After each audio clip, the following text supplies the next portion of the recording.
Those of you who know the book know that it's in three separate sections.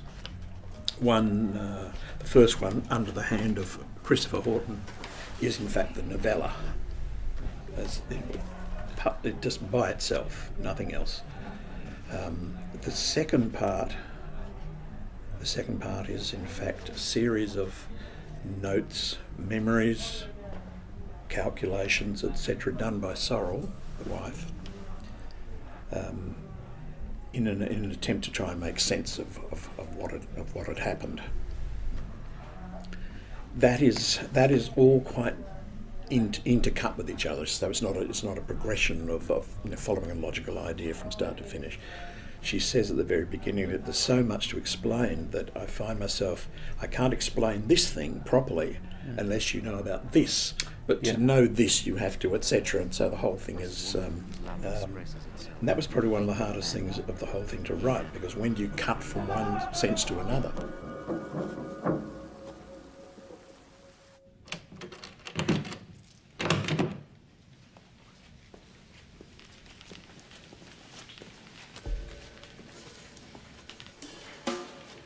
One hot, airless Parisian evening, I visited the Village Voice to hear the novelist Richard Morris.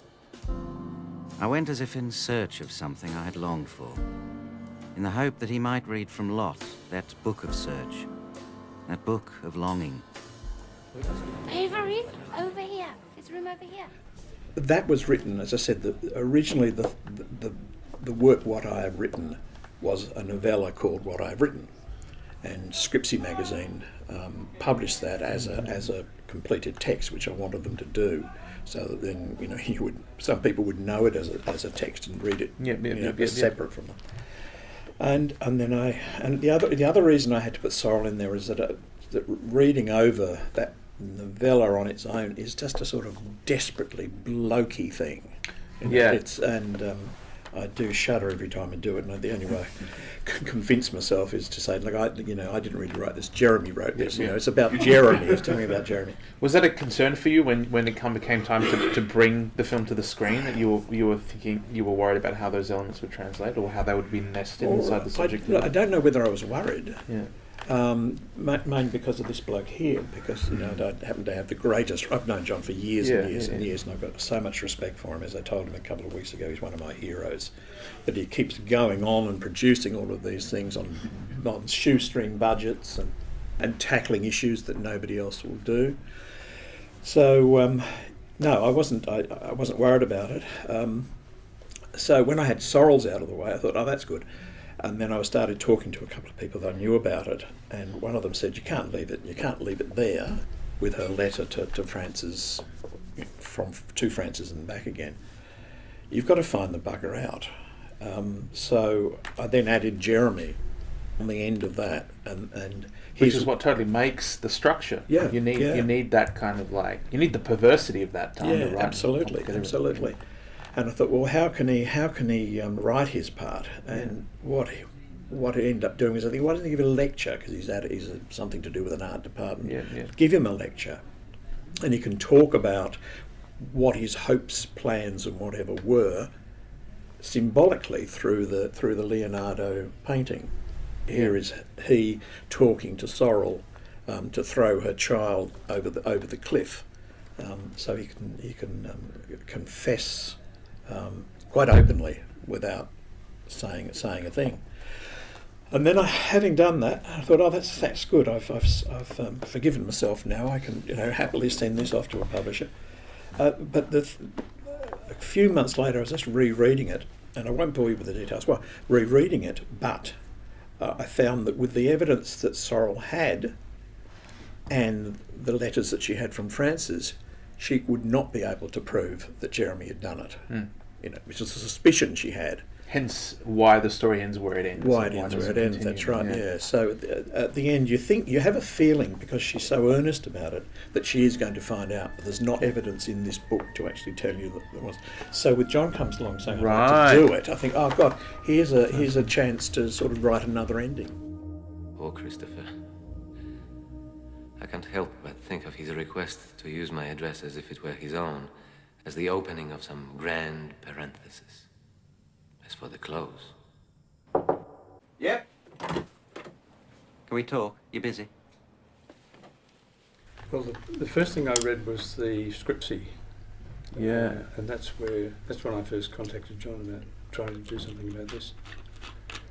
And partly at the time I was working at Monash, and there are a lot of things about the what I had written in Valor that I was interested in through that experience in that particular academic department at that time. And then John told me that he was, that it was just part of the process, and the rest of it was coming, and I read the rest of it. Yeah. But it was interesting because it's clearly something that I really wanted to work on. But obviously it would have to be a drama feature. Then the process started of trying to work out how to do that. But the adaptation process was very productive, I think. How did you work in that way? Was it back and forth? Were you sending drafts to each other? Were you working together? Was it like a workshop? John wrote everything. Yeah. I was involved in the development process from the initial treatments through to the shooting script. Yeah, right. With directorial contributions to do with the image rather than the language. Yeah. And then another very collaborative phase was when Uri Mizrahi and I started cutting the film, and that just pushed that intercutting and time shifting another couple of degrees. But Uri's contribution is essential and significant, as would indeed everybody. It's really interesting watching this now after this time and thinking of Sarah Stallman's design and then Dion's work, and Annette Blonsky's contribution in script editing at one point. How did you assemble this team? Was this great. People that you were already... I mean, obviously you worked with Yuri on many films, but I mean, how did Dion get involved? Because that would have been his second or his third feature? Yeah, he'd shot Lawrence Johnson's Eternity, I think. And I went to Peter Sainsbury introduced us. I hadn't met Dion, and I was talking to him about this element of the treatment where we wanted to have we wanted to use freeze frames in a largette mode, and we wanted the texture and the character of the image to be absolutely distinct from the other points of view, each of which have their own aesthetic attributes. And we're talking about how to do it. What would be the best way to do it? Would we do it with stills, or would we do it with... It was all going to be shot Super 16 for budgetary reasons. And he started to talk about his interest in Super 8. One way of doing it would be Super 8. And I thought, this is the guy I want to work with on this film. But we didn't do it with Super 8 in the end. We did some tests with Super 8. We tested a number of different ways of approaching it, including a digital mode, and we ended up with the Super 16 so it was solution. Still, anyway, that was still images taken from great. moving 16, like still images taken from the moving image? Or individual still frames, yeah. Yes, but it's more complicated than that. Yeah. Because it was about trying to get certain characteristics in those frames, which were to do with... Like the motion blur when it motion blur, for example. Yeah, so that was all very good. In Cinema Papers, there's an interesting article on that aspect of the thing, and that also talks about the work of the lab and the collaborative process that went on with Ian Sheath, who did grading, which is in this film not so apparent on the this transfer, particular of course. thing, but in this film the nuances of grading are crucial.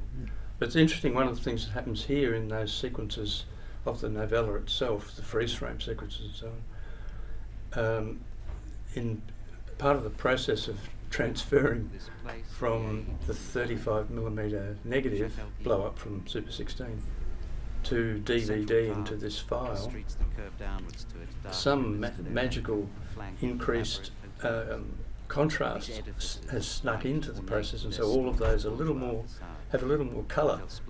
They're supposed to be a little more ambiguous. The idea of that mode was to try and get the highest degree of ambiguity in the image between black and white and colour and movement and stillness and so on. One night? The girl has asked in English, even though our conversation has to this point taken place in French. She shakes her head. We are clearly here by mistake if we wish just a single night. I smile. Ours is, of course, a more subtle melody. Oh, yes, it's possible. Merci. De rien. Au revoir, mademoiselle.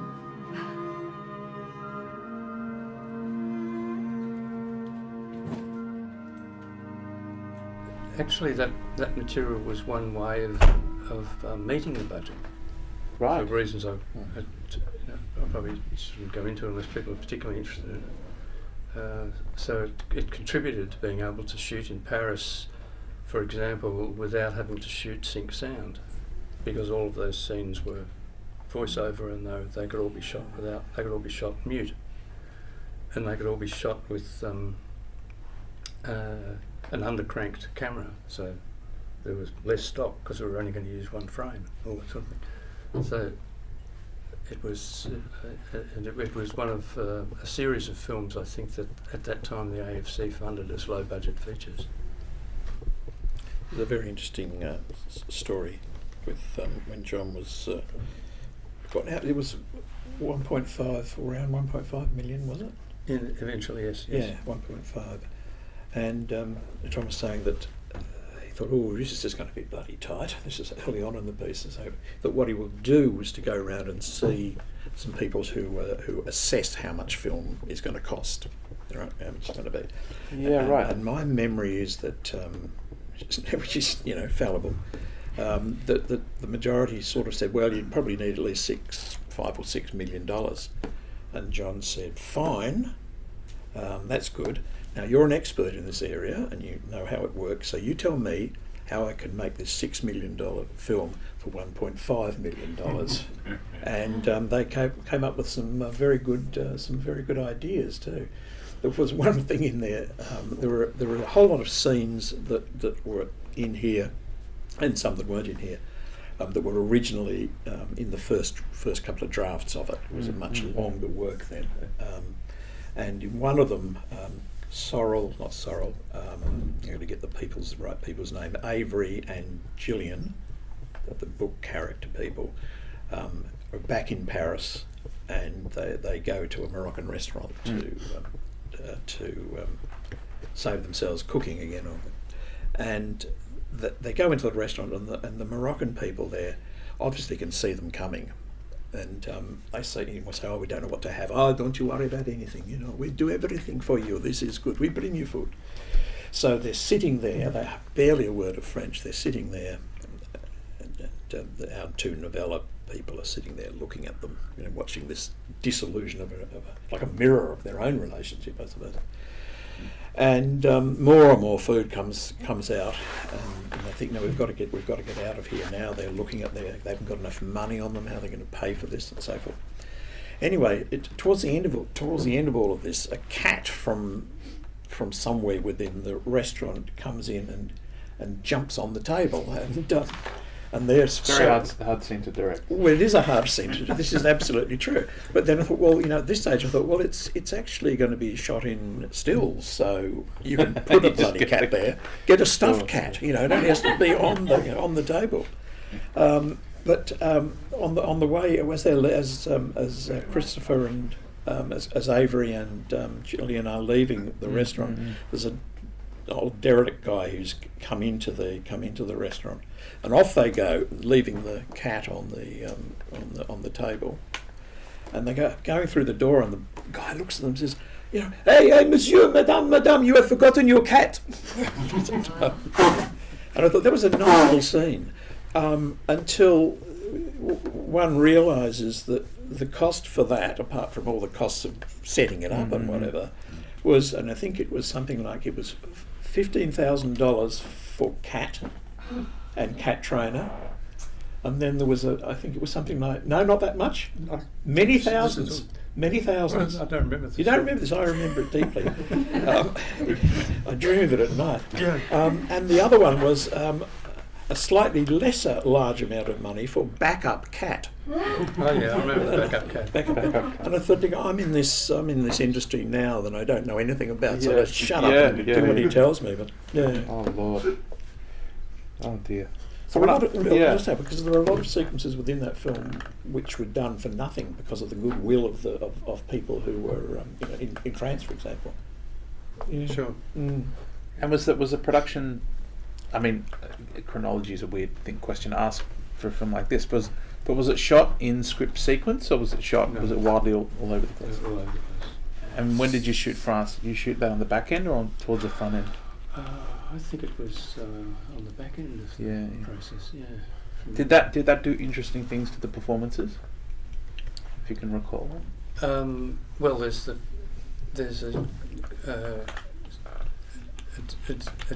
different approach to coverage. Yeah. When you're not dealing with live dialogue performance. Yeah, for sure. So there's more, in a way, I suppose there's more, because you can work much more quickly, you have much more flexibility, so there's more opportunity to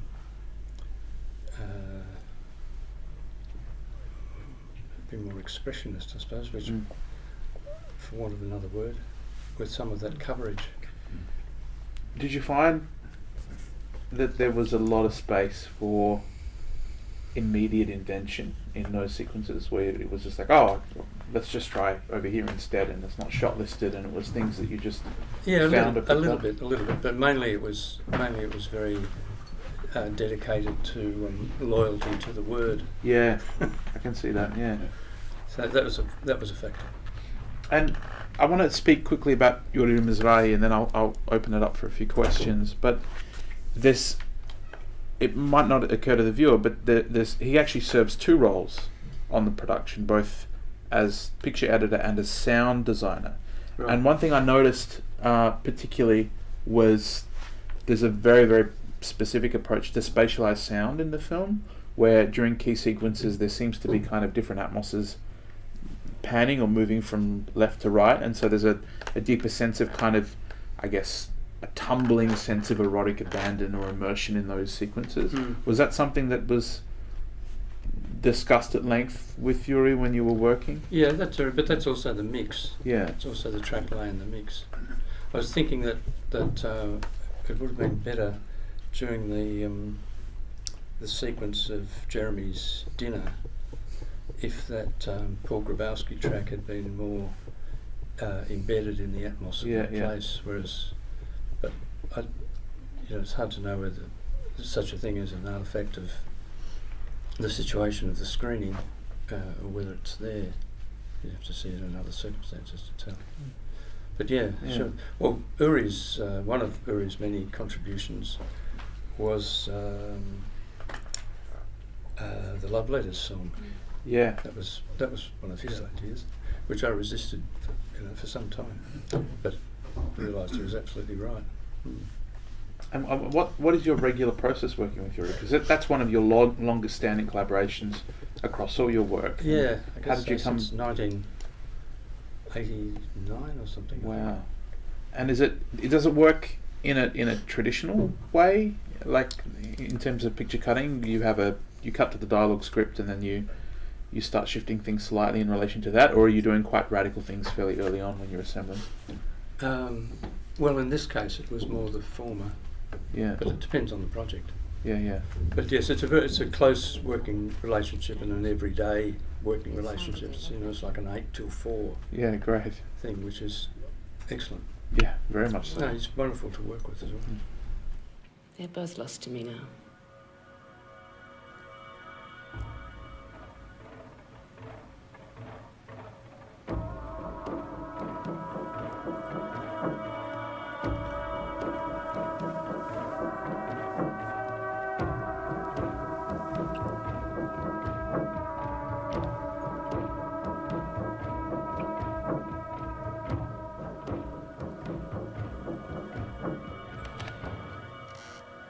Write to me.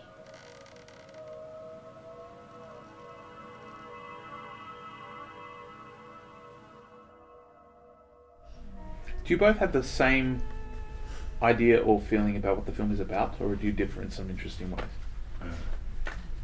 How can we answer that question? I don't know what he feels. Because when I was listening, No idea. I was listening to the commentaries, and then I was watching some of the interviews, and you sort of always interviewed separately, not together. So it's interesting Yeah. to get you to speak True. 20 years after the fact to what you think the film is actually about. On the DVD, one of the special features is in fact that thing where the director and the screenwriter are sitting down watching the film, making commentary, one of those commentary track commentary things.